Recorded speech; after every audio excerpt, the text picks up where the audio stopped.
নিয়ত হইতে পারত না যে আমার খুব নিয়ত হইতো। এক নিয়ত হইল আমি গুনার জিন্দগি নিয়ে বাঁচাইতাম, আমার মাসুরা বাঁচাইতাম। 2 নম্বর হইল আমার থেকে নিয়ে কাওলা তো হলো না, এরকম নিয়তটা করলে মদত করবো আমি সব পাই। ও নিয়তে নিকাহ করলে সব পাইল।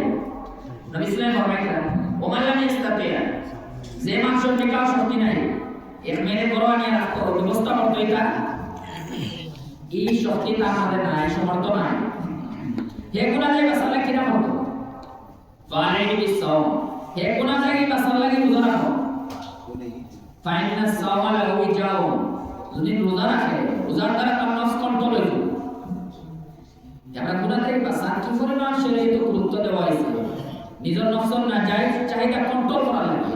শরীয়তে পুরো নিকাহের সিস্টেমে জারি করা আছে। এখন মাসের বহুত সময় নিকাহ করতে শরম লাগে, আর নাজায়েজ বহুত সম্পর্ক করতে শরম লাগে। এখন তো বিলকুল উল্টা। এবার হাল লাগে নিকাহ করা জায়েজ, হাল লাগে নিকাহ করা হারাম। এখানে আমরা জানা দরকার নিকাহ সম্পর্কে করা হালাল নাই।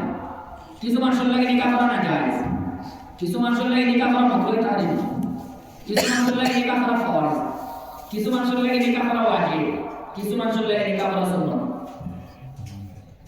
এই মাসলা জানা আমরা লাগে জরুরি না? জরুরি না, জরুরি।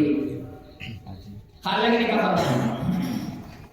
যে মানুষ এক মেয়েরে এক ঘর আনলে এই মেয়ের ইজ্জতের সহিত এর জিন্দগির যে তার জরুরিয়াত আছে এসবে আদায় করতে পারবে।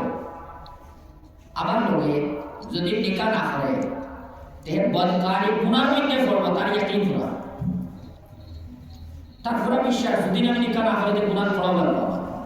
আবার তার এক মেয়ে নিয়ে এর যাবতীয় ব্যবস্থা করতে পারবো, এই ব্যবস্থা তার আছে, সমর্থ আছে, তার লাগে নিকাহ করা ফরজ। আমরা বহুত মানুষ ইলা আছে, ইলা তার বাবার সমাজ এর সব ব্যবস্থা ইলা আছে পারবো, আর না হলে